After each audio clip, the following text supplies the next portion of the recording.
Meus irmãos, que Jesus nos inspire e abençoe. Hoje falaremos sobre a obra Memórias de um Suicida, da médium Ivone do Amaral Pereira, psicografia do espírito Camilo Cândido Botelho.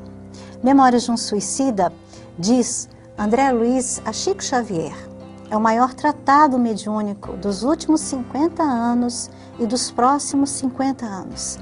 Portanto, temos em nossas mãos uma grande obra, que tem um papel e uma importância muito grandes em nossa sociedade terrena, visto que o suicídio hoje é um dos grandes tormentos da humanidade, obviamente associado aos processos obsessivos ou às grandes calamidades sociais como as drogas e a violência. Portanto, a obra da médium Ivone do Amaral Pereira, Memórias de um Suicida, traz para nós uma advertência séria sobre o suicídio e suas consequências. O suicídio, então, nos seus aspectos socioculturais e psicológicos, para que possamos compreender por que o suicídio é na Terra essa grande pandemia que leva quase 1 milhão de pessoas a buscarem essa saída equivocada da vida de forma tão trágica. E o que é o suicídio, senão um rompimento das próprias amarras físicas, quando a criatura humana resolve, por conta própria, romper a sua vida, os seus liames com a matéria. Trágico, sofrido, o suicídio tem consequências incalculáveis que vamos hoje averiguar. Mas antes, vamos conhecer e saber que o suicídio, ele tem toda uma cultura na Terra. É uma cultura de desistência e de morte que é vista em nossa sociedade muitas vezes como uma questão de honra. Quando vamos então avaliar os aspectos do suicídio para aqueles homens que lutavam bravamente e que jamais deveriam se colocar à disposição dos seus opositores quando vencidos. Eles então tinham oportunidade dada pelos vencedores de buscarem a morte pelo suicídio. Era uma questão de honra para os oficiais, para aqueles que eram chefes supremos. E até hoje, quando temos notícias da Segunda Grande Guerra Mundial, nós podemos perceber que muitos dos pilotos japoneses, considerados kamikazes, eram aqueles que iriam exercer as suas atribuições no campo e que, não havendo possibilidade de fuga, deveriam então buscar a morte para não sucumbir às mãos do inimigo. Outra questão muito atual que vemos hoje são os ataques suicidas daqueles homens e mulheres que dizem defender uma religião. Acreditam que pelo suicídio irão alcançar a glória eterna. Vemos também um outro aspecto importante do suicídio, até como moda do século XIX e final do século XVIII, nós vamos encontrar então os românticos. E numa das grandes obras que surgiram no século XVIII, vamos ver Os Sofrimentos do Jovem Werther, de Goethe. Essa publicação da obra de Goethe, Sofrimentos do Jovem Werther, é um registro clássico de que o suicídio ele vai ser ou pode ser imitado por aqueles que acompanham ou que admiram a obra. Da obra de Goethe, então, nós temos registros da polícia em que vários jovens, homens e mulheres, buscaram suicídio, a exemplo do falso herói romântico de que, sucumbindo pelo amor, buscam a morte como solução. Registros de cópias dessa atitude nefanda e equivocada que o autor então colocou em sua obra. E outra pessoa de grande importância na cultura do mundo, na literatura, foi o grande escritor Leon Tolstói, ou Lev Tolstói. Tolstói, então, no século XIX, em 1877, lançou a obra Anna Karenina. Anna Karenina era uma mulher casada, que arranjou um amante porque se sentia infeliz em seu casamento arranjado. Possuía um filho no qual ela teve que abrir mão por estar convivendo já com seu amante. Mas a felicidade buscada de forma equivocada fora do lar para Ana Karenina trouxe-lhe mais sofrimento. Ela não se sentiu amada e achava que o seu amante eleito a estava também traindo e abandonando.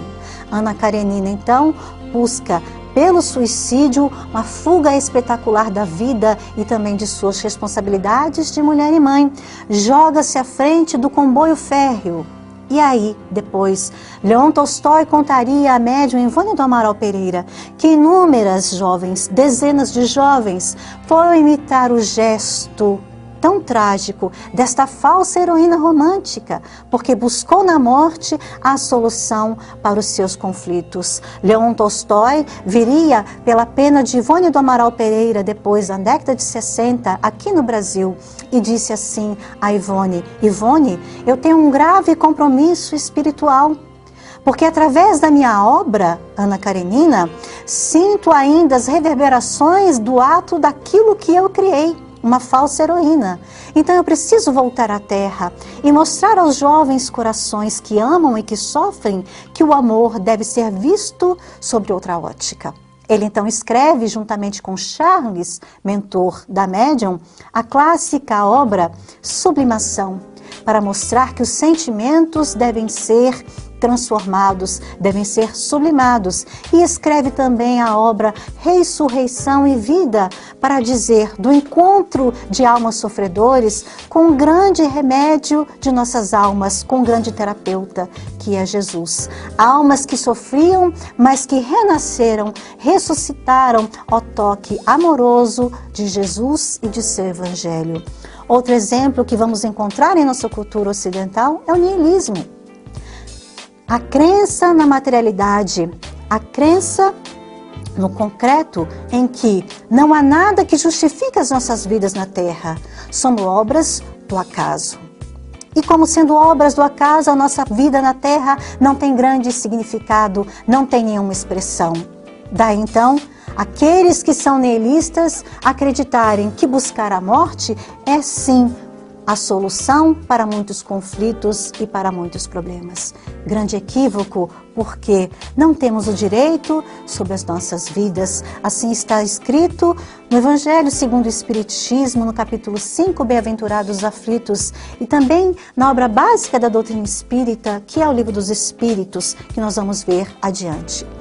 Consultando aqui ainda, meus irmãos, no mundo, a Organização Mundial de Saúde conseguiu catalogar que a cada 40 segundos uma pessoa se mata. Imaginemos que esses são registros policiais e médicos. Quantos não são anotados e quantos não estão nessa triste estatística? Estima-se, portanto, que 1 milhão de pessoas por ano busque o suicídio, essa forma tão trágica de solução para os nossos conflitos. Podemos ver em mapas também fornecidos pela Organização Mundial de Saúde que os países que estão associados ao poder material e também ao materialismo ou à ausência da religiosidade são os países que têm o maior índice de suicídios, que chega a ficar acima de 13 pessoas a cada 100. Isso no leste europeu, mas principalmente abrangendo ali toda a China, onde 50% dos suicídios de mulheres no mundo, 50% desta cifra, registra a Organização Mundial de Saúde, é de mulheres chinesas. De 6,5 a 13, nós vamos encontrar nos países que têm cultura religiosa cristã, mas que são países essencialmente materialistas. E abaixo dos 5%, ou dos 5 pessoas para cada 100, vamos encontrar os países da América Latina, notadamente o Brasil, que é um país religioso por excelência, que é um país cristão e que as leis de Deus costumam ser mais observadas, principalmente quando vamos associar o suicídio a uma transgressão das leis de Deus, que seria o artigo 5º da lei, que se diz, não matarás, e que quer dizer não matar a si mesmo. Os países da Austrália e da África não tem registros a respeito de suicídio, o que não quer dizer que por lá esse ato não ocorra. Simplesmente é que nos países mais pobres do continente africano, isto não é visto pelas autoridades policiais, nem tanto pelas autoridades governamentais. O suicídio, então, é considerado um grave problema de saúde pública pela Organização Mundial de Saúde. E ela, então, publica todos os anos vários artigos e também um compêndio em que ensina a profissionais da saúde e profissionais da mídia, principalmente os jornalistas, aqueles que fazem os veículos de comunicação, como lidar com essa situação, pedindo, num acordo de cavalheiros, que não se noticie o suicídio como algo a ser imitado, mas como uma ocorrência trágica da nossa sociedade. Isso com o fim de evitar que outras pessoas imitem os atos, principalmente daquelas pessoas que estejam à frente da mídia, para os artistas especialmente, para aqueles que são famosos, quando estes, então, enlouquecidos pela dor ou pela ignorância, buscam o suicídio. Essa notícia deve ser dada de forma a mostrar que foi uma ocorrência negativa. O suicídio não é um gesto heróico, pelo contrário, é um gesto de covardia diante da vida. As suas causas e os motivos que levaram o indivíduo a buscar o suicídio devem ser vistas caso a caso, mas é sempre uma ocorrência grave social e que compromete, inclusive, a economia global, a economia social. Pensemos que uma família que perde um pai, um provedor, ou que perde a mãe, que deixa de ser a cuidadora, mantenedora do lar, ou que um filho de forma, então, tão trágica, busca a morte e faz com que uma grande falta em um alicerce familiar, porque ele era a alegria de seus pais e a alegria daquele grupo do qual ele pertencia. As causas do suicídio e os fatores que levam ao suicídio são muitas, catalogadas pela Organização Mundial de Saúde como uma questão de grave problema de saúde pública, que pode surgir de aspectos psicológicos, é evidente, porque a psicologia do indivíduo faz com que ele, transtornado muitas vezes ou ignorante a respeito de si mesmo, busque no suicídio, então, a solução para esses conflitos. Pode ter causa biológica ou genética, é uma questão ainda controversa, porque não temos na ciência ainda uma forma de comprovar que há uma tendência suicida, um gene que leva a isso. Mas o que se pode comprovar é que nas famílias e nos grupos sociais em que o suicídio ocorre, isso tende a ser repetido ou por aprendizagem ou por um ato de repetição trágica. Aqueles que se envolvem psicologicamente nesse grande ato de transgressão às leis dos homens e às leis de Deus, muitas vezes levados ou motivados por um processo de loucura ou que não, por um processo de influenciação espiritual, muitas vezes podem também agregar outros elementos do seu grupo. Vamos ter registros aqui no Brasil, da FUNAI, em que grupos sociais indígenas buscam no suicídio uma forma de expressão social. Aqueles que foram desprovidos de suas terras, de sua cultura, que não conseguem ser mais indígenas e que também não são cidadãos vistos pelo governo, eles então buscam nos vícios como o álcool ou nas drogas e, muitas vezes, na fuga do suicídio, uma forma de voltarem às suas origens. Há registros da FUNAI, principalmente no estado do Mato Grosso, em que muitas comunidades indígenas, os homens se matam e fazem com que suas mulheres busquem o suicídio, também abandonando as suas crianças à orfandade. É então, meus irmãos, isso uma grande e grave problemática de nossa sociedade atual. Outros fatores que podem colaborar para o suicídio, fatores ambientais. Quando então vamos analisar os fatores ambientais somados aos fatores psicológicos e sociais. Por exemplo, quando temos uma grande ocorrência, um cataclisma, como tivemos o tsunami ou um grande terremoto, as pessoas que sobrevivem, os sobreviventes, eles perderam, de certa forma, todo o patrimônio material, ou perderam, pior, o patrimônio psicológico, a composição familiar, estão ali desprovidos muitas vezes dos seus afetos. Então as grandes ocorrências ambientais, aqueles que sobrevivem a elas, é notório pela Organização Mundial de Saúde que eles busquem o suicídio para então mostrar que não tem condições de sobreviver a uma grande tragédia como são os cataclismas. As soluções ambientais associadas aos fatores sociológicos. Quando vemos um pai que está desempregado, é tão comum ligarmos os noticiários da TV e assistirmos ali que aquele pai enfermo, desempregado, que ouve os apelos aflitos de seus filhos de pão, busque muitas vezes a solução, o suicídio, quando não, como homicidas também, porque querem então dividir a sua dor com aqueles que são mais próximos. Matam-se também matando aqueles que estão juntos com eles. Outros fatores sociológicos de grande monta e visíveis nos dias de hoje, o bullying. Essa prática tão abominável entre os nossos jovens e crianças. O bullying tem levado muitos dos nossos jovens, inclusive crianças de 8, 9 anos, a buscarem a solução dos seus conflitos e dos seus traumas no suicídio. Mas são pessoas ignorantes a respeito de si mesmas, a respeito da fé. Pessoas vazias que não têm dentro de si a capacidade de buscar ali a força para superar esses obstáculos. Os fatores culturais que também se somam nesse momento para uma criatura adoentada, para uma criatura carente, para uma criatura que está fragilizada. E se nós não temos uma cultura, se temos uma cultura materialista ou uma cultura que busque o prazer momentâneo e fugaz como padrão de vida para todas as criaturas, aqueles que se sentem excluídos provavelmente acharão que o suicídio seria uma forma honrosa ou espetacular de fugir da vida. Porque são esses padrões que muitas vezes são mostrados pela televisão, pelo cinema, de astros que buscam suicídio ou que acabam suicidando-se de forma indireta ou inconsciente. Quantas pessoas não se matam dessa forma, sem que a sociedade anote aí essa ocorrência trágica?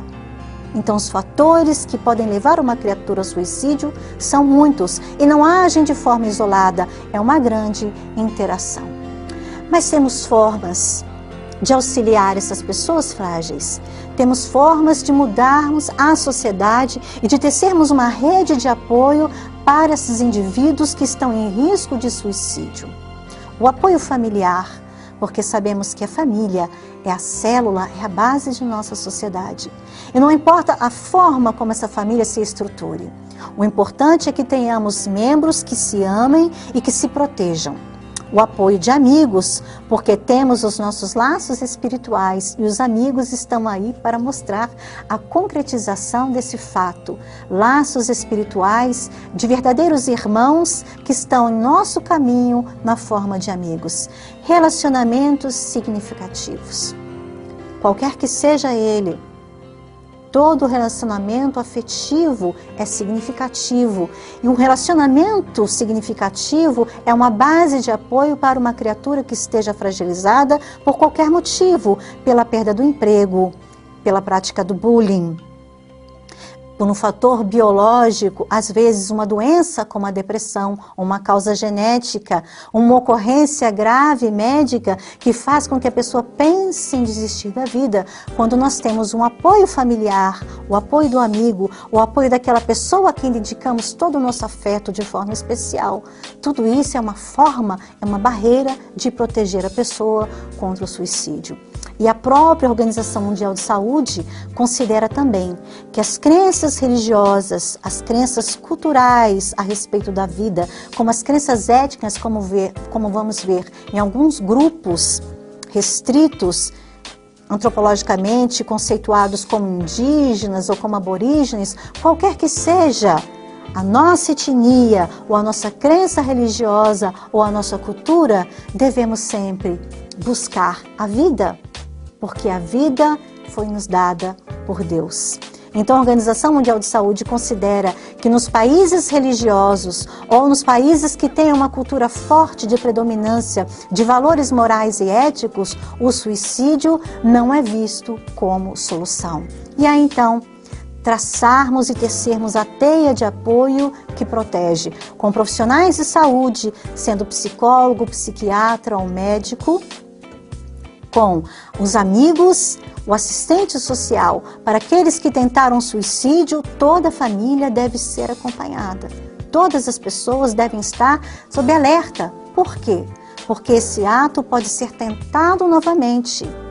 E aquela família que sofre a pressão psicológica e social de um suicídio, ela deve ser vista com carinho e atenção. Ela deve ser protegida pelo Estado, como deve ser protegido pela nossa sociedade. E aí entenda-se as igrejas, os centros espíritas, as escolas, todo o grupo social deve proteger os seus indivíduos, daí então que se chama a constituição de uma sociedade. Mas estamos falando sobre suicídio, meus irmãos, e vamos entender o que é a morte. Será que aqueles indivíduos fragilizados que buscaram a morte através do suicídio, o que ocorrerá com eles? A morte será uma metamorfose ou um grande e duro encontro com a realidade de nós mesmos? É o que nós devemos questionar e é o que faz com que, no Livro dos Espíritos, na parte 4, das penas e gozos, Allan Kardec pergunte aos espíritos se nós temos o direito de tirar a própria vida. E o que sucede à criatura humana que pelo desgosto busca a morte? E os espíritos respondem, não temos o direito sobre a nossa vida, porque quem nos a deu foi o Pai, foi Deus.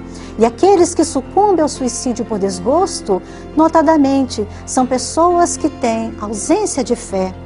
Falta ali a chama ardente da fé, que segura a criatura porque vai fazer o religare, vai ligar ao Criador. E todos nós precisamos dessa chama ardente dentro de nós, que seja uma centelha, que seja uma chama tímida, mas que nós possamos alimentá-la cotidianamente através das boas ações, através da meditação, mas buscando sempre alimentar essa fonte, essa crença na bondade e na justiça divina, porque quem entende os atributos da divindade sabe que aquilo que sofremos não é por acaso, porque o acaso não existe.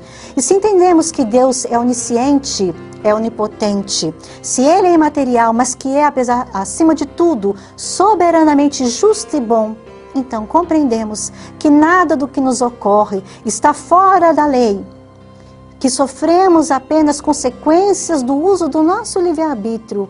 Então temos que estar atentos para então não buscarmos o suicídio como um direito nosso, que não é, porque não temos direito sobre a nossa própria vida. Outras pessoas buscam também um suicídio sem perceber que são suicidas. Nós vamos falar sobre o suicídio indireto ou inconsciente. E um dos exemplos que encontramos nas obras de Ivone do Amaral Pereira, médium, em seu livro Devassando o Invisível, no capítulo 3. Ela tem ali registros de seus encontros com o grande músico e poeta Frederico Francisco Chopin. Chopin, então, relata a Ivone Pereira que quando desencarnou, quando chegou na vida espiritual, ele então foi assediado pelas sombras e elas o acusavam, suicida, suicida. E ele então perguntava-se, mas eu não fui suicida, eu morri doente, eu então me dediquei à sociedade, dei a minha arte, a minha música, eu não sou suicida, mas foi um suicídio inconsciente, porque Chopin não cuidou da sua saúde física como devia, como também não dedicou-se a Deus, não cuidou da sua vida espiritual, deixou-se levar pela moda romântica, que achava que morrer jovem e morrer na vida pública, dedicando-se às artes e aos amores, era a melhor forma de viver e morrer na terra. Então, quando desencarnou, foi chamado e considerado pela lei como um suicida inconsciente. E quantos de nós não são suicidas? Quantos de nós muitas vezes não nos transformamos em suicidas e homicidas quando dirigimos o nosso carro de forma inconsciente, sem respeitar os códigos de trânsito e as leis? Quantos de nós não são suicidas, que não têm intenção de morrer, mas que não preservam o próprio corpo, a própria saúde, ou que muitas vezes exercem atividades que não têm finalidade útil? Não querem a morte, mas se expõem ao perigo. Tudo isso é suicídio direto e inconsciente. Por causa do suicídio, a Organização Mundial de Saúde dedicou o dia 10 de setembro ao Dia Mundial de Prevenção ao Suicídio. Durante todo o mês de setembro, no mundo todo, várias organizações administrativas, governamentais e de saúde estarão dispostas e estarão preocupadas em prevenirmos o suicídio, porque a vida de todo homem na Terra é útil. Olá, meus amigos, dando seguimento ao nosso estudo da obra Memórias de um Suicida, continuamos então a falar ainda sobre a morte e o suicídio e a entender que estar na Terra é vivermos entre o sim e o não. Estarmos no mundo de provas e expiações é nos submetermos também às leis de Deus e às consequências inexoráveis da lei de ação e reação. Mas Jesus disse que o amor cobre a multidão dos pecados. Então, muitas vezes, vamos encontrar na Terra situações muito aflitivas, mas que foram minoradas pela lei de amor que se estabelece entre as criaturas. Um grande estudioso da psicologia, um homem, uma alma sublimes que passaram pela Terra e que deixou aqui um registro histórico da sua personalidade e também um grande estudo para avaliarmos como cada indivíduo tem um nível de resistência, que para a psicologia é chamado resiliência, que foi um termo tomado da física. Viktor Emil Frankl, que viveu de 1905 a 1997, esse notável psiquiatra austríaco, fundador da escola da logoterapia, ele diz em sua escola que o sentido existencial do indivíduo e a dimensão espiritual da sua existência estão juntos. Para Frankl, então, a religiosidade e a espiritualidade são questões essenciais da criatura humana. E como ele pôde observar isso? Como judeu, Frankl, então, foi levado a um campo de concentração. E ficou lá muitos anos, até que ele fosse liberado pelas tropas que adentraram aquele campo para libertar as poucas criaturas que sobreviveram. Frankl foi levado para um campo de concentração, juntamente com a sua esposa, que estava grávida, os seus pais e um irmão. Foram para campos diferentes, e ele soube, ao final da guerra, que todos tinham sido dizimados. Mas Frankl pôde observar, ali no campo de concentração. Ele acabou escrevendo um livro sobre isso, Em Busca do Sentido, que já está em sua 29ª edição. Foi lançado logo após a sua saída do campo, porque foram anotações que ele fez naquelas condições pouco ideais para um escritor e para um psicólogo, para um médico. Ele então anotava no pouco papel que lhe chegava às mãos como era o comportamento daqueles que estavam com ele em sofrimento. E chamou-lhe a atenção que as criaturas que estavam naquele campo, submetidas às condições mais duras, as condições mais austeras de sobrevivência, mesmo aquelas pessoas em condições tão adversas, que seria natural buscarem a morte como solução, não queriam morrer. Ele então começou a meditar sobre isso e tentar estudar a psicologia dos guardas, aqueles que faziam sofrer, de estudar a psicologia daqueles judeus que se juntaram aos guardas, que ele dizia estavam em piores condições porque eram mais cruéis com a sua própria raça, com o seu próprio povo, e analisava a condição daquelas criaturas que foram para os fornos crematórios. E ele observou, quando teve a oportunidade de entrar num forno, que nas paredes daquele forno havia borboletas desenhadas pelas próprias mãos daqueles que morreriam. E aquelas borboletas tinham um significado espiritual. Eles matam um corpo, mas não matam a minha essência. Isso prova para nós que mesmo a criatura, estando em condições de sofrimentos extremos, ela tem uma capacidade de trabalhar, ela tem uma capacidade diferenciada, porque nós somos diferentes, somos únicos, somos realmente singulares. Cada criatura tem um nível que suporta o sofrimento. Isso se chama resiliência. Então temos que compreender que o limite do sofrimento é diferenciado para cada criatura. Que as pessoas podem sucumbir por questões mínimas e outras que passam por grandes adversidades têm uma resistência, parecem possuir ombros largos para sustentarem não só a sua cruz, mas também para auxiliar aqueles que caminham com ela. Isto é então resiliência. Mas devemos perguntar, meus irmãos, será que a criatura sabe o momento e qual o tempo que ela tem para viver na Terra? André Luiz nos diz, em sua clássica obra Missionários da Luz, da psicografia de Chico Xavier, ele nos chama a atenção no capítulo que vai falar sobre o Instituto da Reencarnação, quando usa um termo que para ele também era desconhecido, espíritos completistas. E aí o mentor esclarece, completistas são aqueles que vêm para a Terra e que gastam no tempo devido a sua quantidade de fluido vital, que sabem viver, que vêm aqui para trabalhar e que voltam para a espiritualidade com a nota mais alta, porque souberam aproveitar todas as oportunidades e souberam usar ali de forma benéfica para si e para os outros a quantidade de fluido vital. Portanto, isso demonstra que nós temos uma programação de vida, um tempo a ser vivido na Terra que é delimitado pela espiritualidade e que pode ser prorrogado também a critério da própria espiritualidade, mas que jamais deve ser rompido pela própria criatura. Não temos o direito de nos matarmos, mesmo aqueles que estejam em condições extremas, porque muitos perguntam, mas e a eutanásia? E se quisermos aliviar o sofrimento de uma criatura que muito amamos? Mesmo essas pessoas, e nós temos conhecimento de causa, por muitas vezes frequentarmos os hospitais, aqueles pacientes que se chamam terminais, entre aspas. E ali há muita vida, porque eles não querem morrer.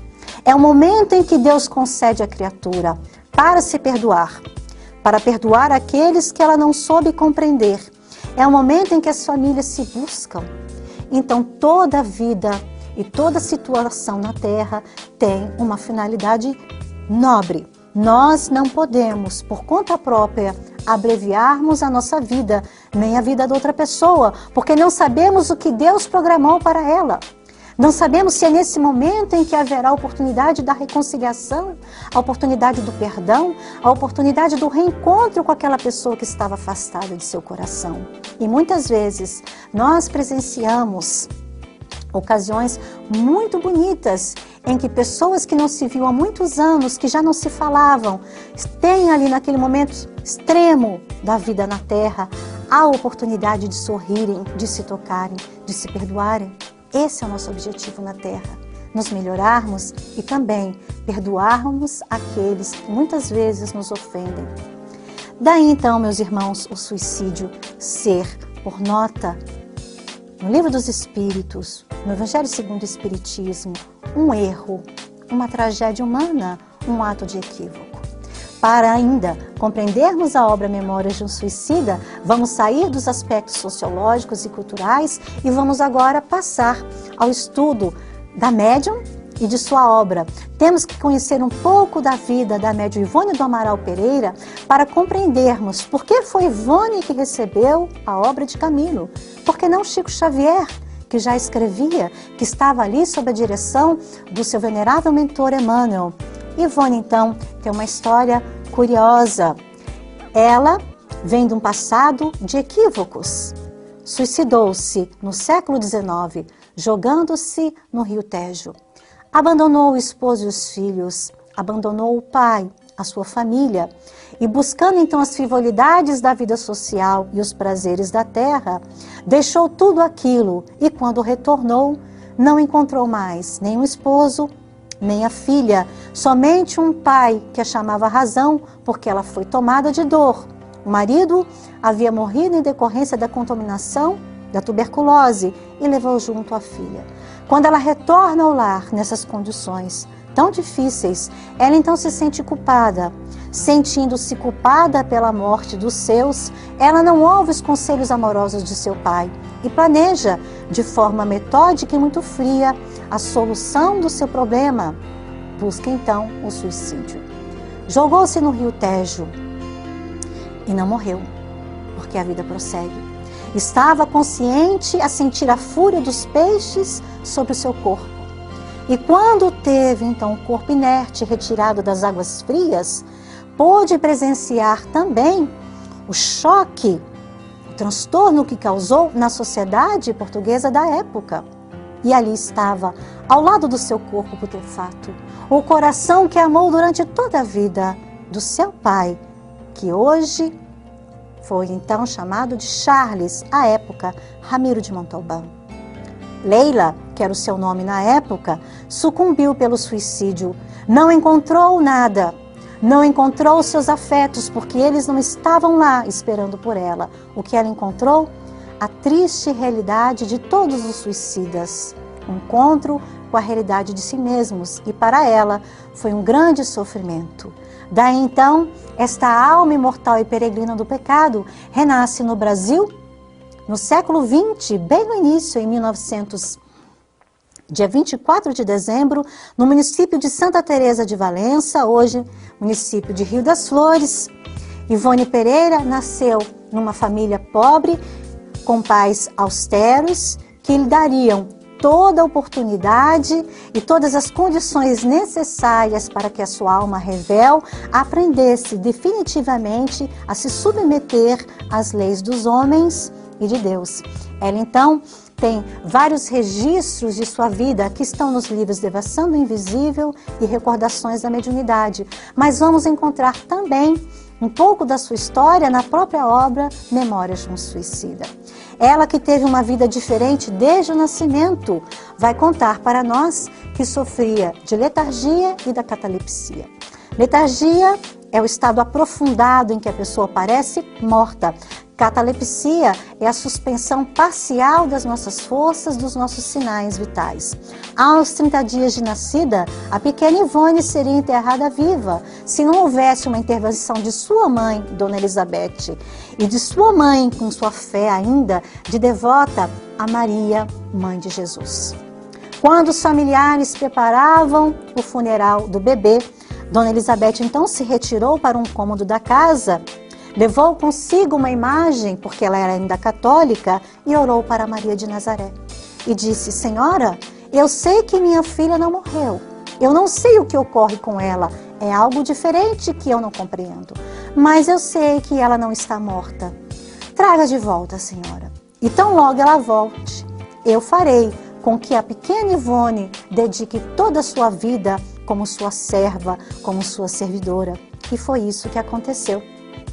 Porque a pequena Ivone, que já seria colocada no caixão infantil, azul e branco, conforme a tradição, ela então desperta, porque um dos pequenos espinhos da coroinha de rosas que colocaram na cabeça daquele corpo infantil a feriu. E ela então retorna daquele estado de letargia.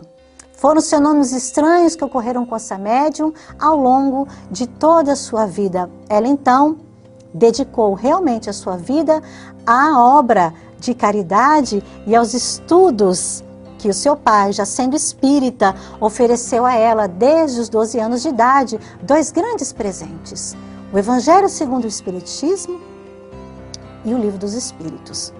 Ele, que era espírita e que era uma pessoa curiosa, um dia perguntou ao médium: diga-me quem foi essa menina? E o médium disse: eu a vejo como camponesa na Bélgica, vem de um passado tumultuoso. O médium estava certo, porque Ivone é a personagem principal dos seus romances, principalmente da trilogia Nas Voragens do Pecado, O Cavaleiro de Niniers e O Drama da Bretanha. Quem quiser conhecer a sua história e a sua obra, ali está, que ela de forma humilde colocou a público para que todos vejam como uma alma equivocada pode começar o seu processo de redenção no momento em que quiser. E o seu processo de redenção foi através do exercício mediúnico, foi através da mediunidade anônima e humilde que ela exercia em sua casa e também nos centros espíritas onde serviu. E um dos trabalhos mais bonitos que ela realizava de forma anônima para ajudar aqueles que, como ela, se equivocaram pelo suicídio, foi justamente um caderno de preces para suicidas. Queridos irmãos, devemos saber que o que iremos fazer aqui agora, este trabalho de estudo dedicado à obra Memórias de um Suicida, não é um estudo aprofundado. É simplesmente uma forma de conhecermos a obra e chamar, despertar a atenção dos ouvintes, dos nossos espectadores, dos leitores, para essa obra que é magistral. Um estudo aprofundado da obra requeria de nós muitas horas de estudo, quase um ano, para que dedicássemos de forma integral as observações tão úteis que são prestadas nessa obra. Portanto, esse estudo que iremos realizar é somente um pequeno aperitivo para que possamos conhecer um pouco da obra magistral Memórias de um Suicida, considerada pelo Espírito André Luiz como o maior tratado mediúnico dos últimos 50 anos e dos próximos 50 anos. A psicografia da médium Ivone do Amaral Pereira começou ainda muito cedo. Por volta dos seus 12 anos de idade, um espírito que era muito familiar a ela já estava exercitando-a na psicografia para que no futuro, então, viesse a receber este grande tratado mediúnico. Aquele que foi seu esposo no século XIX em outras vidas, o espírito Roberto de Canaleiras, o médico que está na própria obra, ele então, aproximando-se da menina Ivone, já exercitava e preparava para o futuro exercício mediúnico da psicografia. Ivone escrevia de forma tão veloz coisas muito materiais da terra, que posteriormente seriam até publicadas em jornais e em revistas femininas, que ela assinava com seu próprio nome. Ela então recebia essas anotações, esse material, de forma com que ela fosse treinada para que depois, no ano de 1926, recebesse então a obra que seria de Camilo Castelo Branco.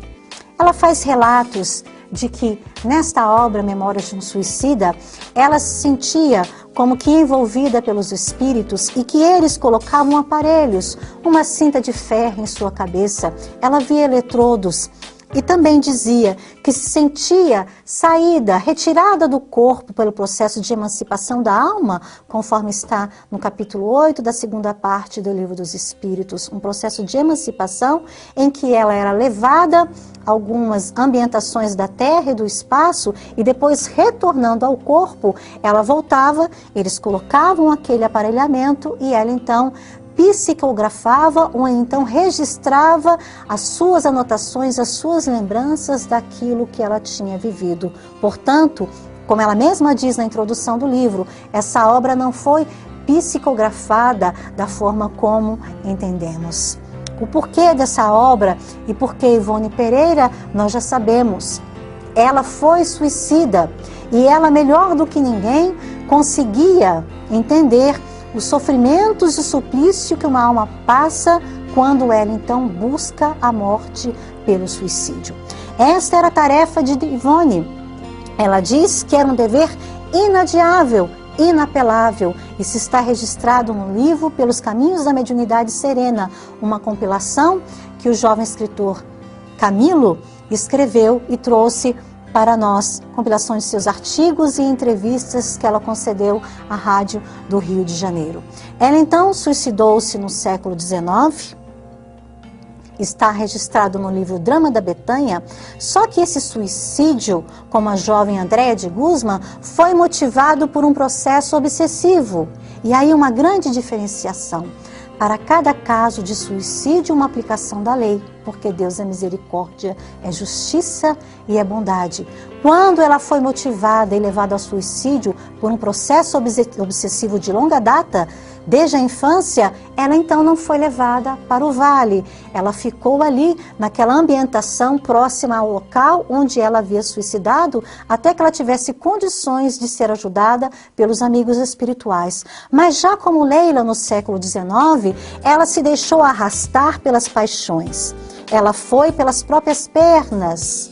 E então ela foi levada ao Vale dos Suicidas, a uma região tenebrosa e sofrida da espiritualidade, em que ela relata em suas entrevistas: ali, seres negros e disformes a supliciavam, com torturas inconcebíveis à consciência humana. por causa desses problemas que ela sofria, ela não teve o beneplácito do véu do esquecimento. A pequena Ivone se lembrava desde a infância deste local em que ela, como Leila, como alma imortal, foi torturada. Então ela sofreu muito durante a infância e durante toda a sua juventude, porque não só se lembrava das ocorrências do Vale dos Suicidas, como também se lembrava de sua última vida passada. E por causa disso, a pequena Ivone buscava entre os seus familiares o reconhecimento das almas que ela amou no passado. Ela sofria porque não via no seu Manuel a figura paterna de Ramiro de Montalbán ou Charles, ou seu mentor. Sofria porque não via mais a figura delicada e triste de Roberto de Canaleiras. Eles estavam próximos a ela, mas eram espíritos que para ela, muito materializados, eram pessoas que ninguém mais via, somente a pequena Ivone. Por causa das suas lembranças e dessa tarefa inadiável que ela tinha, que era trazer à Terra a obra Memórias de um Suicida, ela então recebe um conselho de Bezerra de Menezes, também um dos seus mentores, e de Charles, o seu guia. Somente a Federação Espírita Brasileira confia as tuas obras literárias. Por quê? Porque somente a Federação Espírita Brasileira, a casa máter do Espiritismo, tem condições de dar perpetuidade à publicação desta obra, que é necessária, hoje por enquanto conhecida no movimento espírita, amanhã conhecida e dada a toda a humanidade, porque é este o dever inadiável desta obra de Camilo. Ele que conta o seu romance, que conta as suas lembranças e as suas histórias, tem em seu relato fiel do sofrimento uma forma de alerta às criaturas humanas para que não cometam o mesmo ato. E nós temos registros, aqui mesmo na Federação Espírita Brasileira, de pessoas que conheceram a obra, que não eram espíritas, que eram materialistas, que estavam pensando em sofrimento, que estavam pensando em suicídio, e passarem por uma livraria e encontraram ali uma obra traduzida pelo Esperanto. É o registro de uma mulher que morava, então, por trás da cortina de ferro, há muito tempo, quando ainda imperava o socialismo naqueles países. Chamou-lhe a atenção aquele livro, ela que estava saindo para comprar um veneno para matar-se naquele mesmo instante. Memórias de um Suicida, chamou-me a atenção. Leu a obra, converteu-se novamente ao cristianismo, porque ela havia perdido a sua condição de fé. Converteu-se novamente ao coração amorável de Jesus e escreveu à Federação Espírita Brasileira agradecendo a grande oportunidade que ela teve de ler essa obra, que para ela serviu como alerta e como consolo. Essa tarefa da obra Memórias do Suicida e de toda a obra psicográfica da médium Ivone do Amaral Pereira, porque ela veio somente com essa tarefa, escrever memórias, mas desempenhou-se tão bem que os espíritos lhe deram mais algumas obras. Memórias de um Suicida, meus irmãos, levou 30 anos para ser publicado. Por que tanto tempo? Ivone recebeu a obra em 1926, ainda muito jovem. Ela diz e assume que praticamente não era uma grande estudiosa da doutrina espírita. E ela chega a duvidar daquilo que ela mesma recebeu, que ela escreveu. Camilo Castelo Branco deu, então, a sua história, o seu romance. Ele não era espírita. A obra, portanto, não tinha ainda um feitio doutrinário. Quando ela foi, então, à Federação Espírita Brasileira, no estado do Rio, chegou às escadas, encontrou ali o seu Manuel Quintão. E ela ofereceu a obra que estava escrita, ainda em papel manilha. Ele disse, não, aqui só entram livros de Chico Xavier. Ela, muito humilde, bisonha, como ela mesma se refere, voltou para casa e pensou em destruir a obra. Eis que uma mão azulada se põe diante dela e diz, não faça isso, guarda-os. Serão publicados posteriormente. Seu coração pressentiu que aquela voz amiga e aquela mão tão bonita eram de Bezerra de Menezes, que estava ali para preservar a obra.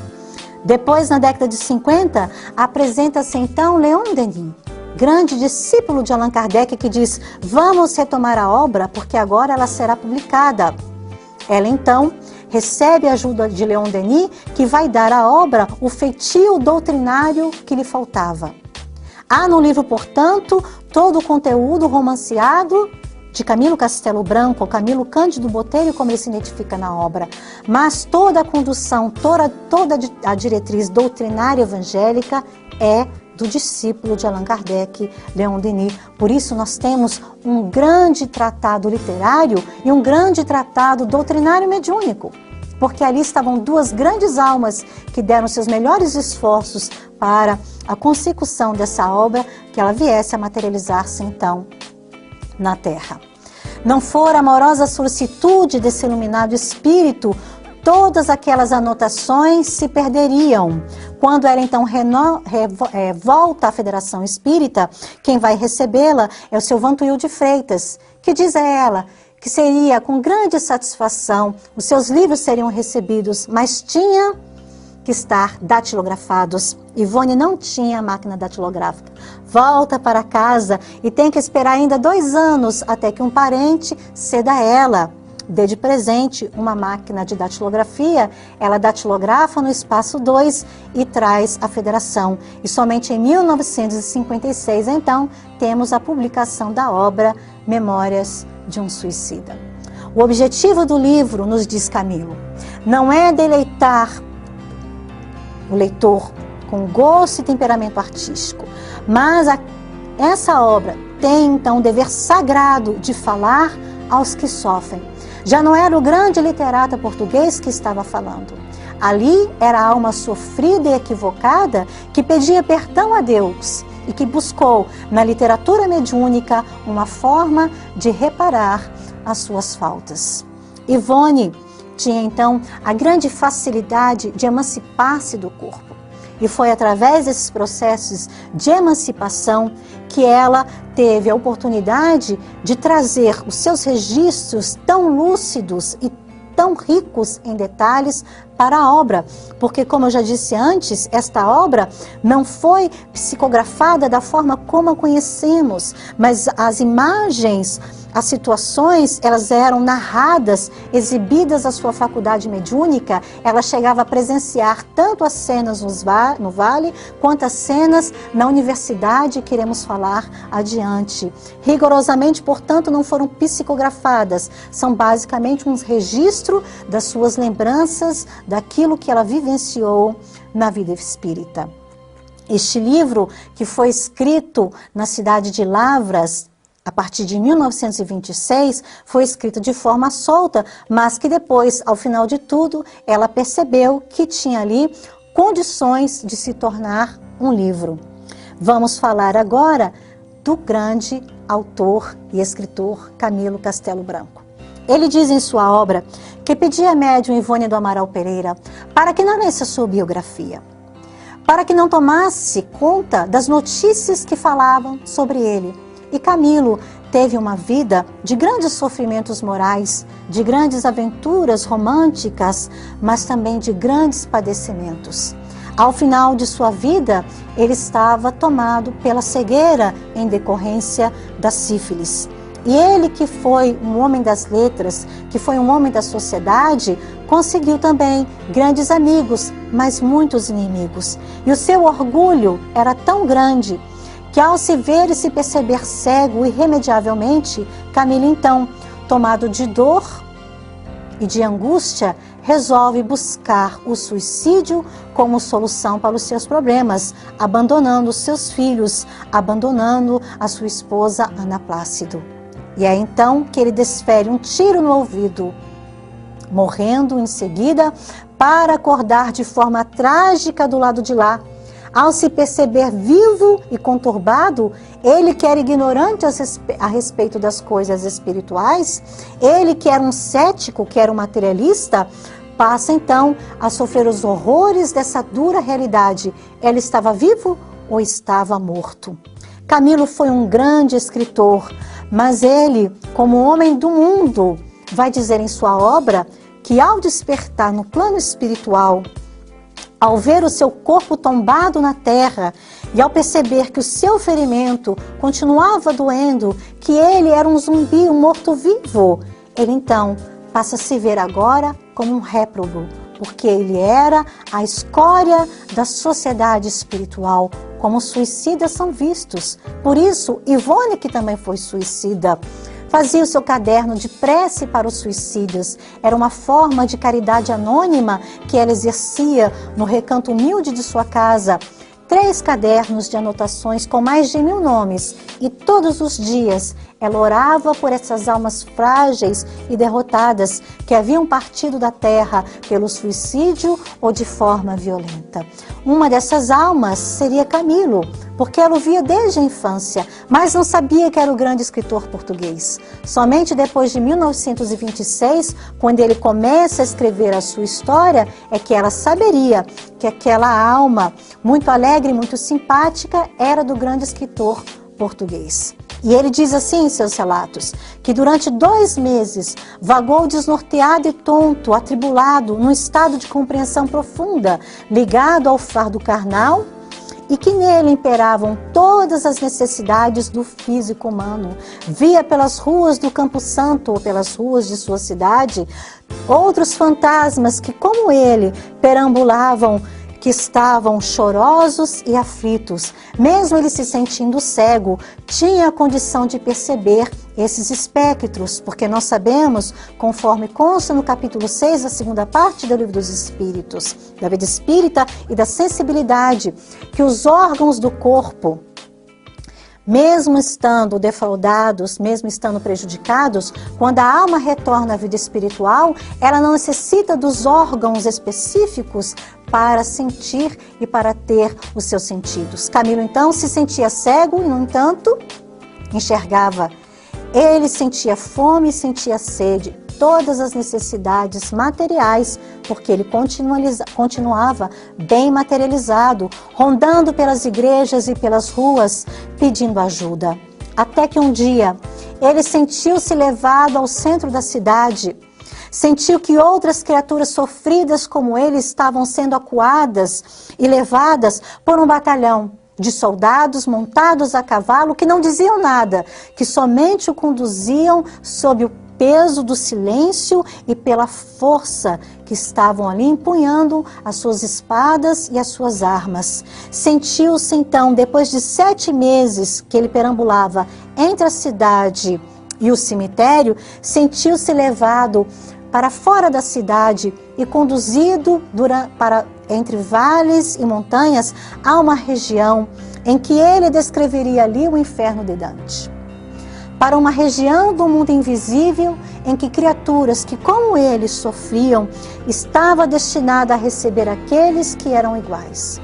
E muitos perguntam, mas existem as penas eternas? Foi Deus que criou este vale? E respondemos, acreditando na bondade divina e conhecendo as leis que regem as nossas vidas do mundo físico, do mundo espiritual, Deus não criou o Vale dos Suicidas. Esta ambientação espiritual é criada pelas almas revéis que ali se encontram, pela lei das afinidades. Aquilo que pensamos, criamos. É um processo de ideoplastia, é um processo de exteriorização da energia mental, que cria para aquelas criaturas aquilo que domina suas mentes e seus corações. A sombra, a dor, a tristeza, a desgraça suprema. Isto é o Vale dos Suicidas.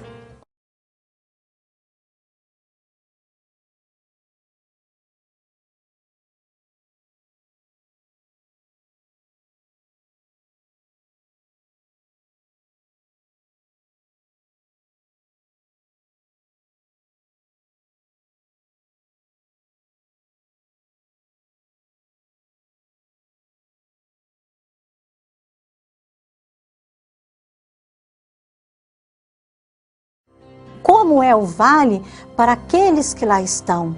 Era um lar, mas era uma condição de doença, de loucura extrema, porque todos eles participavam desse processo enlouquecedor da dor um dos outros. Camilo, que morreu com um tiro desferido, encontrou outros que se sentiam dependurados em árvores, os enforcados.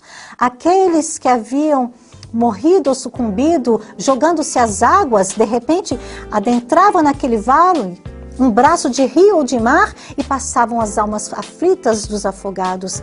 É uma condição de dor extrema. E ele diz, quem está ali no vale?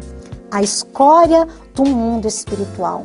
As falanges de suicidas naquele lugar, notadamente, provindas de Portugal, de Espanha, do Brasil e das colônias portuguesas que na época ainda havia na África. Por quê?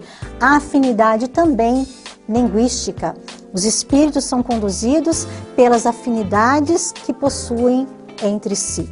E o que a criatura sente naquele lugar? Tudo aquilo que o homem sente na terra. A fome, a sede, o frio enregeledor, a fadiga, a insônia, a natureza aguçada em todos os seus desejos e apetites e a promiscuidade absoluta, porque é um lugar onde não há Deus. Eles ali não pensam em Deus. Não há leis que os governam e o que há ali é a selvageria, é a promiscuidade de espíritos que foram homens e mulheres e que de alguma forma se acompliciavam naquele lugar para tornarem as suas vidas menos sofríveis. Mas o que eles faziam, meus irmãos, nada mais era que aumentarem as suas dores. Mas, relembrando a bondade extrema de Deus, eventualmente passava por aquele lugar de sofrimento uma caravana. Caravana de homens que se trajavam como os antigos hindus e também como guerreiros egípcios. Era uma caravana de homens e de mulheres muito nobres, que apareciam ali para retirar aqueles que já estavam em condição de abandonar o vale de sofrimentos. Camilo compara o Vale dos Suicidas a algo muito pior do que o Vale dos Leprosos lá na Galileia ou em Jerusalém. Por quê? No vale, os leprosos tinham ainda a esperança de ver os céus estrelados, de sentir a brisa fresca, de perceberem a primavera chegando, o outono passando. No Vale dos Leprosos, muitos daqueles que lá estavam poderiam, em determinadas ocasiões, ouvir as pregações sobre o meio rápido da Galileia. Mas no Vale dos Suicidas, este lugar frio e escuro, nada possuíam, nada tinham de si, somente as cavernas, a lama e o barro, a água apodrecida para saciar a sede e a fome. Com exceção desses momentos em que essa caravana de espíritos nobres descia aquela região sombria para acolher os que já estavam em condições de serem retirados do vale. E qual é esta condição? Muitos se perguntam. Camilo ficou no vale 12 anos. A condição para que a criatura possa deixar o vale é justamente quando se esgota a energia vital. Esgotando-se a energia vital, o perispírito fica mais leve e ele já tem condições de habitar em regiões menos densas. Depois de 12 anos, então, Camilo e aqueles que habitavam com ele uma mesma caverna foram convocados pela voz doce e forte, que ouviam os ecos daqueles equipamentos que eles não sabiam que era. A sua voz: Camilo Cândido Botelho, favor, apresentar-se para o comboio. E Camilo, então, que naquele instante sentia-se exausto de tanto lutar entre os seus amigos, sentia-se exausto de tanto chorar. Aquele dia ele achava que realmente seria o dia do seu extermínio, mas isso não ocorre. Quando eles ouvem o ruído do comboio chegando à praça inóspita, ele então de um salto se atira à rua. E foi justamente aquele dia em que ele foi convocado para partilhar das bênçãos de ser retirado do Vale dos Suicidas. Camilo, então, é levado por esse comboio e vai deixando a região sombria e nebulosa e muito fria, e avista adiante as grandes construções do que pareceria para ele como um castelo medieval. Aquele castelo, Camilo diz, causava-lhe grande admiração, porque sugestionava que ali dentro severas e duras disciplinas seriam exigidas daqueles que adentravam seus portões. Mas Camilo nada teme, porque o que ele passou no vale, ali dentro, ele esperava encontrar o grande consolo para suas dores. Ele adentra, então, no Instituto da Colônia Correcional da Colônia Maria de Nazaré. Camilo, então, tendo ficado 12 anos no vale, tem o seu momento de graça e é retirado dali pelo comboio daqueles que são chamados servos de Maria ou a sua legião. E por que Maria de Nazaré? É Camilo quem vai nos dizer na própria obra. Jesus pediu isso à sua mãe, Santíssima e Misericordiosa, porque somente um coração de mãe pode edificar, pode soerguer, pode educar e consolar o coração desses que são considerados os grandes trânsfugas da lei de Deus. É Jesus que pede a Maria de Nazaré, a sua mãe, que tome conta desses filhos. Só ela, em sua misericórdia, em seu amor absoluto, teria condições de educar e de soerguer essas almas aflitas para Jesus. Então esta colônia, e como ela, muitas outras devem existir, todos sob a supervisão do seu coração augusto e misericordioso. Essas colônias, então, são destinadas à educação e correção moral destas almas aflitas. E aí Camilo vai dizer que no instante em que eles adentram, os hindus, que eram pessoas muito calmas, que pareciam enfermeiros, pessoas muito solícitas, oferecem a eles uma cama muito limpa. Quantos anos Camilo esperava por isso? Oferecem a ele água e caldo reconfortante, forma que eles têm então de recompor todo o sofrimento por que passaram no Vale dos Suicidas. Adentrando então a colônia correcional Maria de Nazaré, Camilo então sofre neste hospital, nessa colônia, toda a série de tratamento médico, físico e espiritual que ele precisava. E depois disso, ou conjuntamente, enquanto ele se tratava, eles passaram agora a estudar. E a Mansão Esperança oferecia cursos aos seus alunos, que eram os ex-detentos ou ex-doentes da colônia correcional. E os cursos que são oferecidos nessa instituição benemérita são muito interessantes, porque são cursos que preparam a alma imortal. Cursos de moral, de filosofia, de ciência, de psicologia, de pedagogia, de cosmogonia e de Esperanto, que é a língua da fraternidade. Camilo Castelo Branco, então, vai dedicar páginas especialmente ao detalhamento desses estudos e dessa instituição que ele chamaria de Embaixada Esperantista no Espaço. Por quê? A língua que veio do céu, ou a língua criada pelo polonês Lázaro Zamenhof, esta língua é uma língua que veio para a Terra com a finalidade de contribuir para a confraternização ideada por Jesus de Nazaré. Muitos espíritas e as pessoas perguntam, mas o Esperanto é uma língua morta?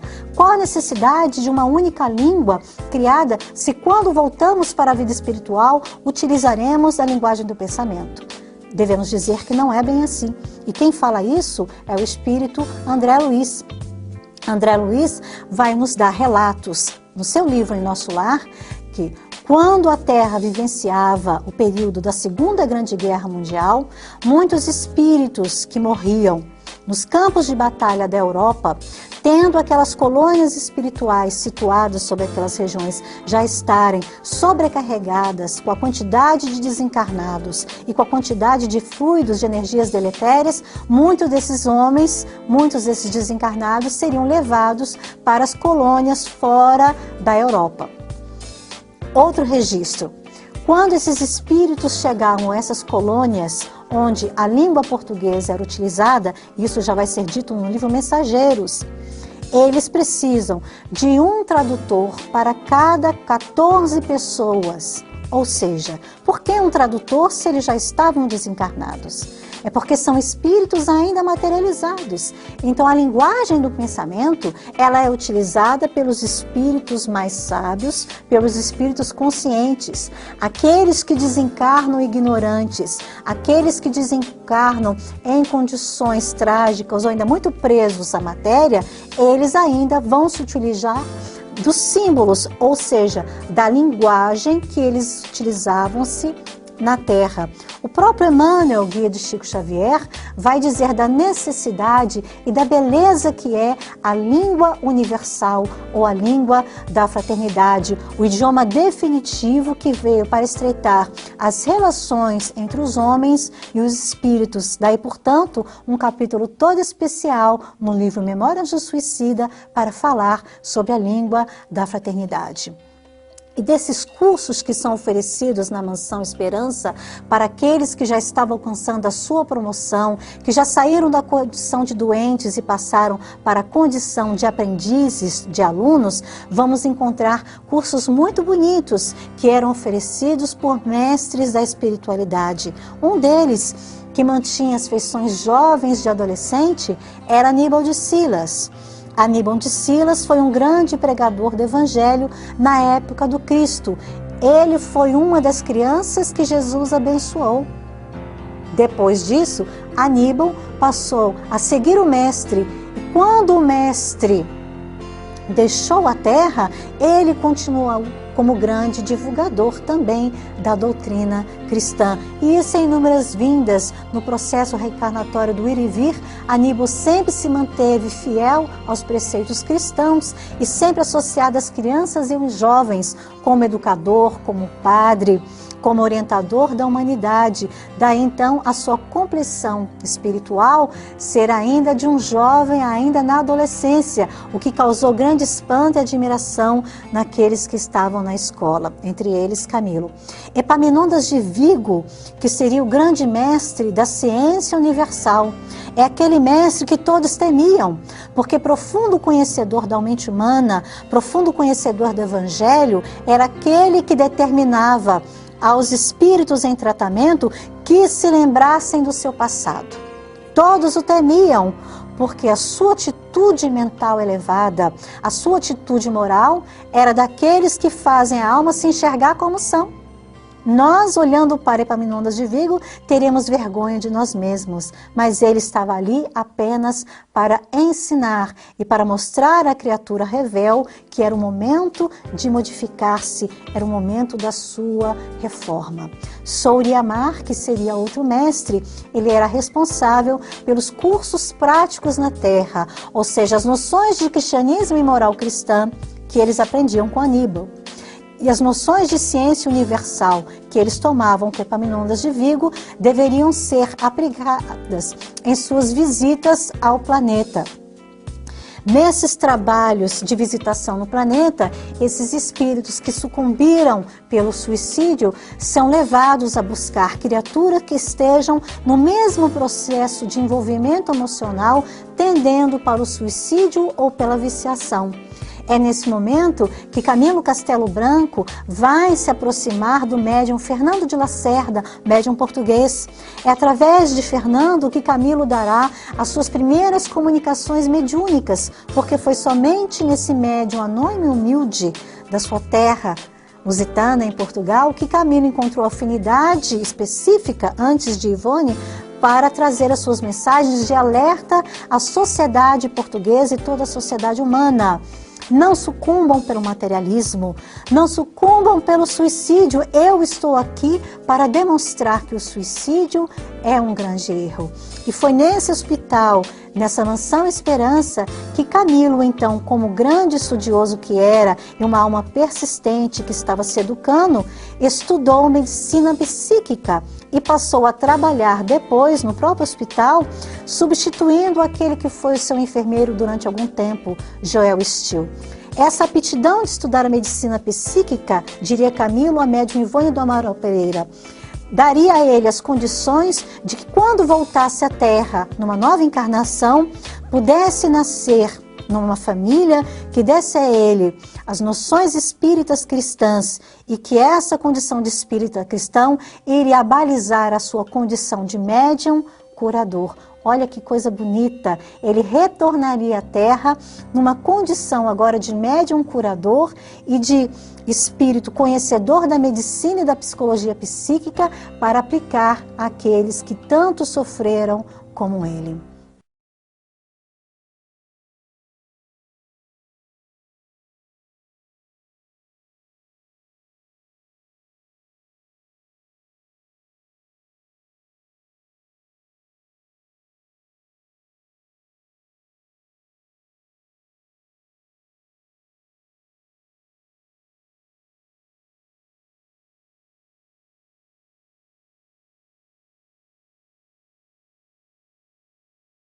Estudando ainda a obra Memórias de um Suicida, agora com foco no perispírito, as consequências do suicídio, as alterações perispirituais, o processo encarnatório e as reparações.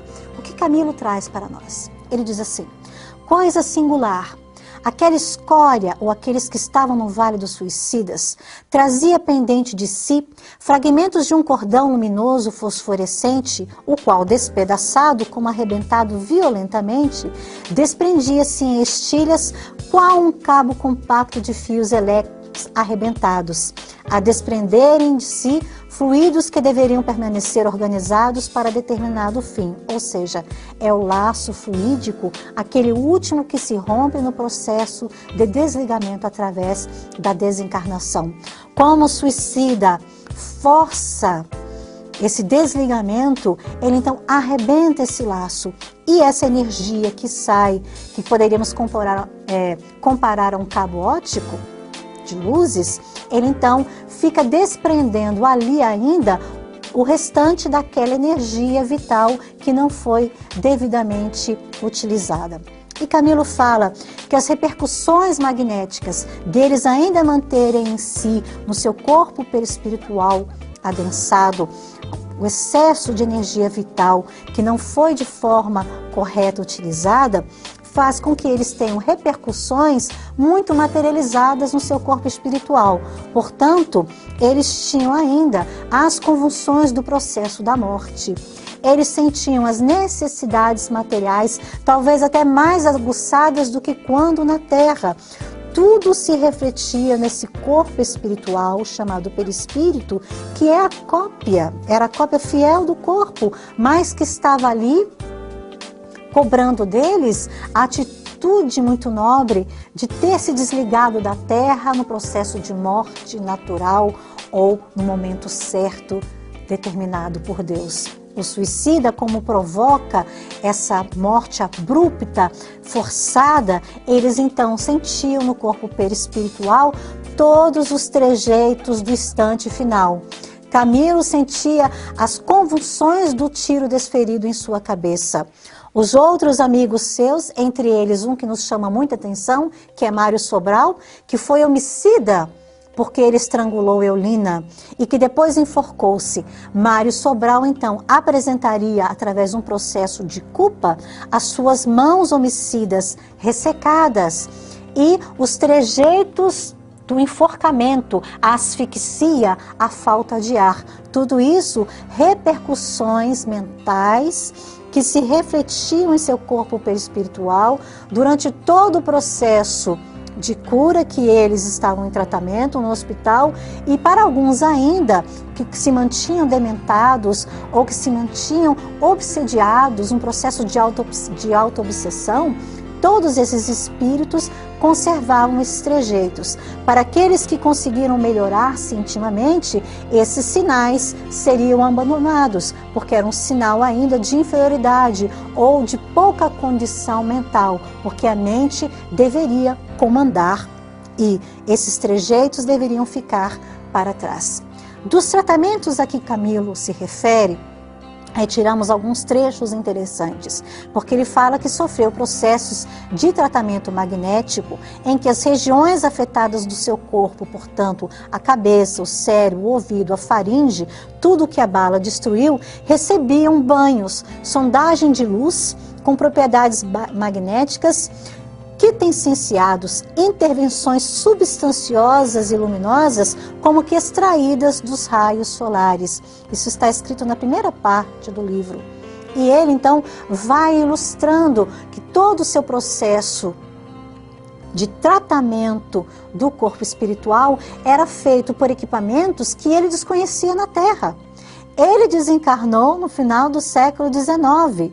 E na Terra, nós não tínhamos ainda o raio laser, nós não tínhamos os computadores. Vamos falar agora daquilo que chama a atenção no livro, justamente que temos hoje em pleno século XXI.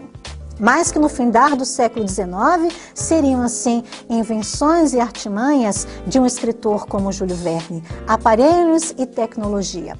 Quando eles adentram o hospital, as respostas dos pacientes ao questionário que deve ser preenchido eram gravadas em discos prateados singulares. O que seria aquilo, meus irmãos, se hoje conhecemos o disco, o CD, a mídia digital? Final do século XIX. As imagens emitidas por eles nos atos das respostas, quando eles respondiam aquele questionário, eram gravadas em discos e gravadas em aparelhos que tinham telas luminescentes.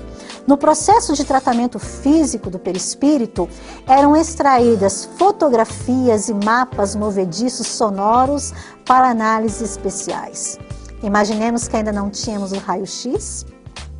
Imaginemos que hoje o que temos de mais moderno em tecnologia de exames seria o PET scan ou a ressonância magnética, a cápsula endoscópica, e tudo isso no final do século XIX já era relatado no livro Memórias de um Suicida. Imagine o estupor e o furor que isso causava às pessoas que liam a obra e que desconheciam por absoluto aquela tecnologia que só 2 séculos depois iria se materializar na Terra. O aparelho que mostrava cenas à distância, em tamanho, impressões e sensações reais, superior ao cinema ou cinematógrafo que foi criado pelos irmãos Lumière em 1895. A televisão surgiu em 36 e a televisão a cores em 54.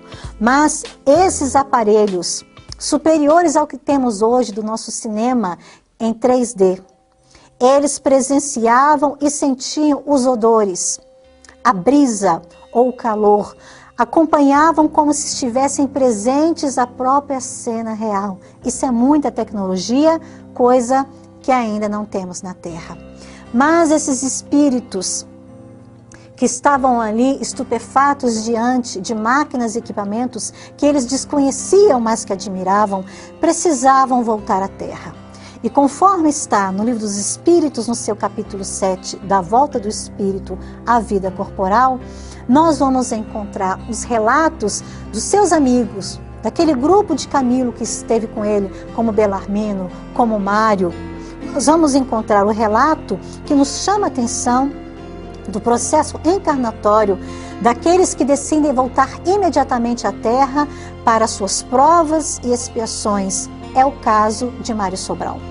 André Luiz, nos seus inúmeros livros, na sua obra, que trouxe pela psicografia de Chico Xavier, nos diz no livro Missionários, no capítulo da reencarnação, que saiu somente em 1945, que há um processo encarnatório acompanhado pela espiritualidade superior. É um caso que chama a atenção, o caso Segismundo, de um espírito em condição mediana que volta à Terra para uma missão. Mas como seria o processo encarnatório de almas endividadas? Cada processo encarnatório é um caso, porque nós somos únicos.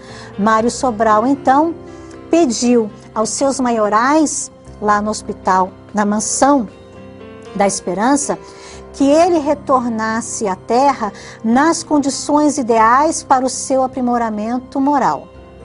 Mas antes disso, Camilo nos alerta que o reencarne de um suicida é uma condição que depende também da anuência de pais e de pais que sejam almas extremamente caridosas. Almas que têm coragem de suportar os testemunhos que virão quando receberem nos braços uma criatura enferma, porque o suicida é uma criatura enferma do corpo e da alma.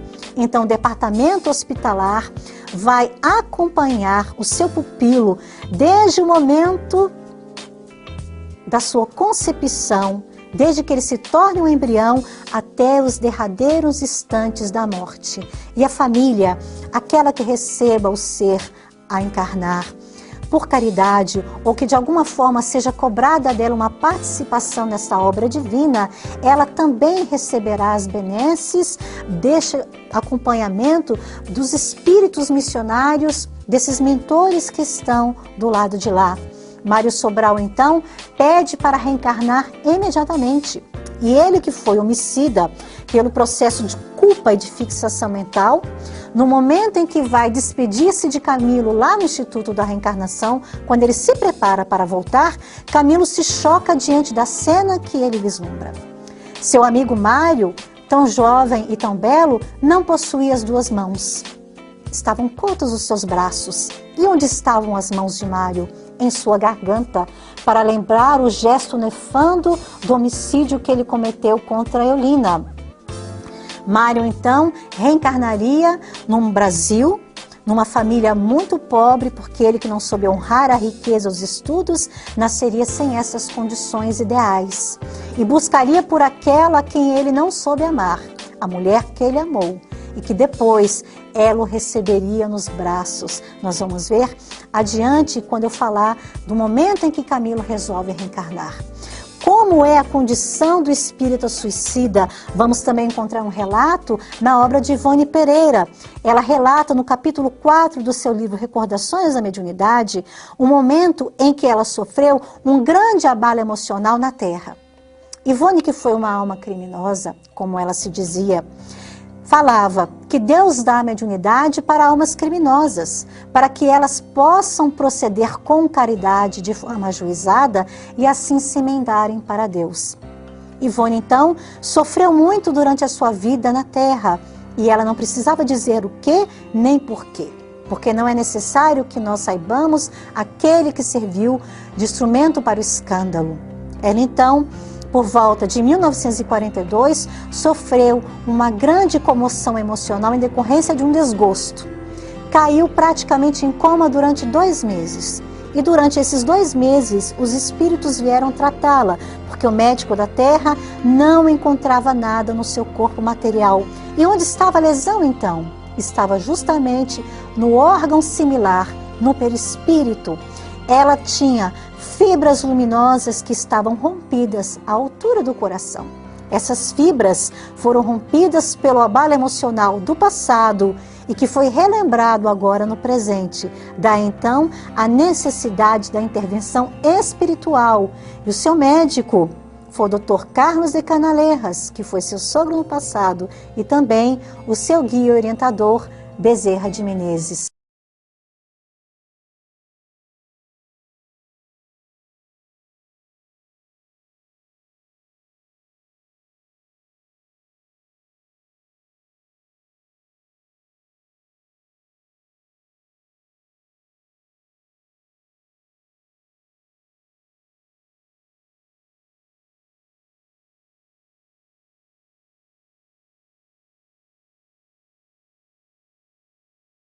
É no livro Recordações da Mediunidade que vamos encontrar o relato de um aparelho que mostrava os registros das imagens de pessoas que dirigiam preces aos suicidas.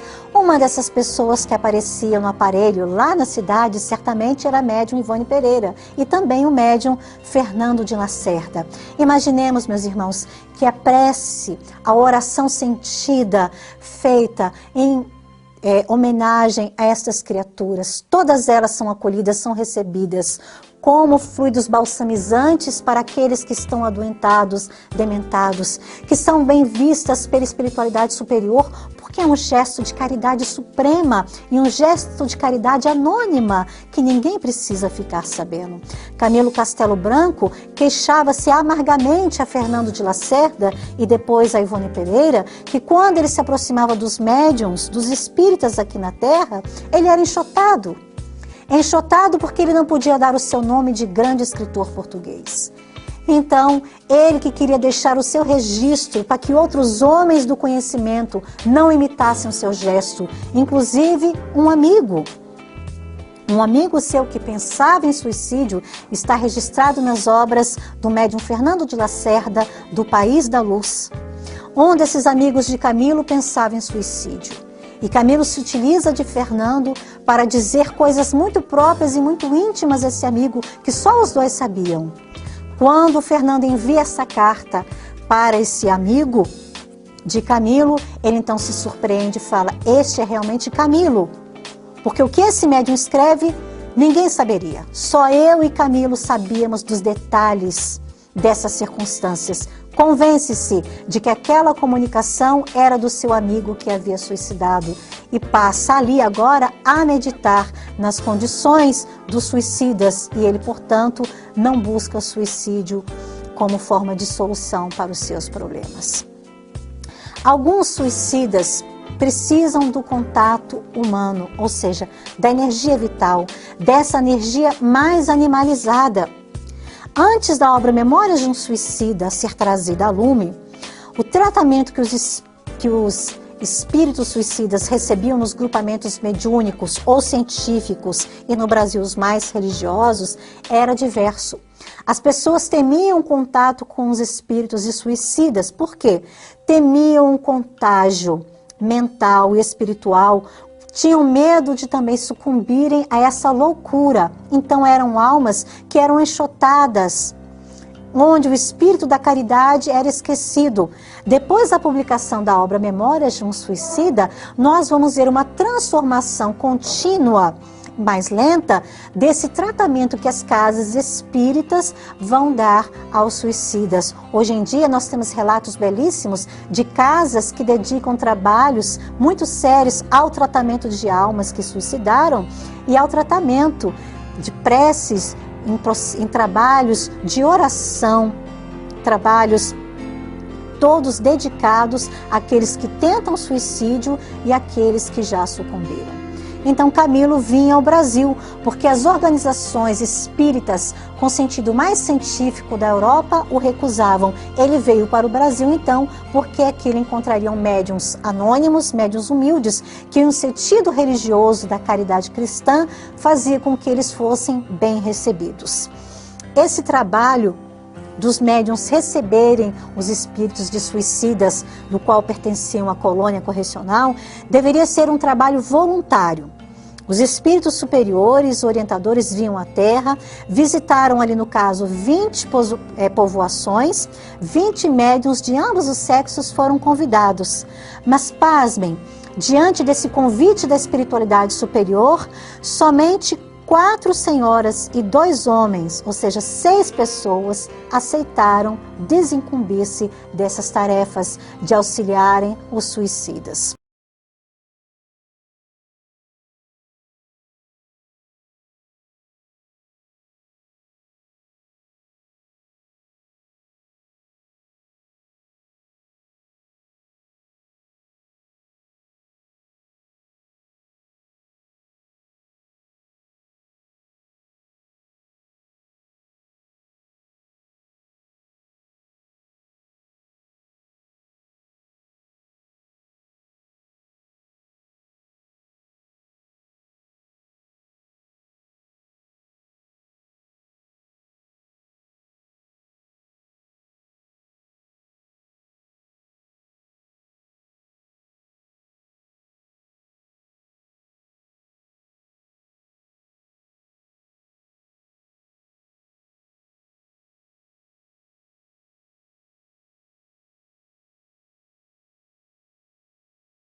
Camilo ficou assim, neste processo de aprendizado, durante mais de 40 anos. Todo o grupo de seus amigos já estava na Terra encarnado. E um dia, o grande companheiro que lá estava, responsável pelas visitas à terra, disse a Camilo: ora, Camilo, vamos à terra visitar alguém. E eles vêm. E Camilo vai a uma região da periferia do Rio de Janeiro, no morro. E chegando a um casebre humilde, onde ele percebia uma negra senhora costurando roupas muito rotas, mas com extremado carinho, ao lado, no berço, uma criança regulando os seus 5 anos de idade, uma criança defeituosa que parecia sofrer ali todas as dores dos espíritos culpados. O orientador, que era Ramiro de Montalbán ou Charles, o mentor de Ivone, que depois iríamos saber, convida Camilo que observe a criança. Ele fala: perceba, Camilo, quem é que está ali no seu processo de provas e expiações. Camilo então se admira. Era Mário Sobral, que nasceu sem as mãos e que sofria de uma doença crônica severa. Ele mal conseguia respirar. Camilo então chora diante do berço daquela criança, daquela alma que ele amava como amigo, daquela alma que ele sabia peregrino do pecado. Chora diante da miséria absoluta daquele lar e pergunta a Ramiro: Dom Ramiro, o que podemos fazer para auxiliá-lo? E Dom Ramiro então retruca: ora, Camilo, exageras? Por que choras? Não estamos diante da ruína humana, mas diante da construção da alma